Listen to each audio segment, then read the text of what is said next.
Hi అండి. Summer వచ్చింది కదా, బాగా ఎండ మండిపోతుంది. అందుకని చెప్పి నేను ఒక చిన్న గ్లాస్ తోటి వడియాలు చేసేద్దామని రెడీ అయిపోయాను. మీకు ఇప్పుడు చూపిస్తున్న గ్లాస్తో బియ్యం పిండి తీసుకున్నాను. అదే కొలతతోటి 2 గ్లాసులు వాటర్ని బియ్యం పిండిలో కలుపుకొని మంచిగా పేస్ట్ లెక్క వేసుకోవాలి. అట్లానే మనకి ఎసరు కోసం ఒక గ్లాసు బియ్యం పిండికి 6 గ్లాసులు వాటర్ వేసుకోవాలి. వాటర్ వేసుకొని మనం మంచిగా పొయ్యి మీద పెట్టుకోవాలి. కొద్దిగా మందపాటి గిన్నె తీసుకున్నాం అనుకోండి, అది అడుగంటకుండా బియ్యం పిండి అనేది మంచిగా ఉంటుంది. ఇప్పుడు మనము ఒక మిక్సీ జార్లోకి కొన్ని కరివేపాకు, నెక్స్ట్ ఒక 2 మిర్చి, అలానే కొద్దిగా జీలకర్ర వేసుకుంటున్నాను. ఈ మూడింటిని కలిపి మనం ఇప్పుడు మిక్సీ పట్టుకుందాము.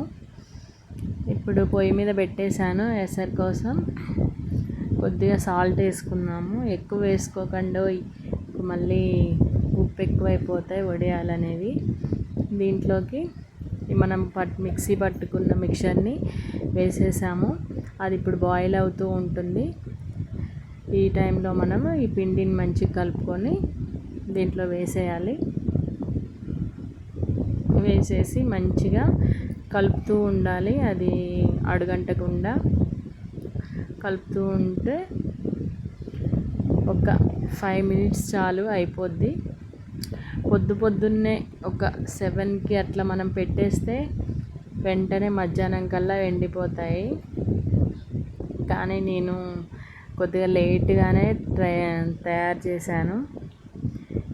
సగం ఎండపోయింది, అంటే 9కి మా బయట ఇలా ఉంది ఎండ. ఏం కాదండి, గాలికైనా ఎండిపోతాయి. ఇప్పుడు చూడండి ఎలా ఎండిపోయాయో. నెక్స్ట్ డే నేను ఇలా బ్యాక్ సైడ్ తిప్పేసి నీళ్లు చల్లి కొన్ని వరకు అలా తీయాలి. మొత్తం ఒక్కసారి తడిపి అలా తీయకూడదండి.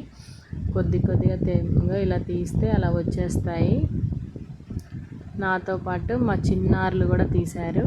నేను బీట్రూట్తో కూడా చేశాను. మొన్న చేశాను కదా బీట్రూట్ లిక్విడ్, ఆ లిక్విడ్ని నెక్స్ట్ డే మార్నింగ్ ఇలా వడియాలు చేసి పెట్టాను.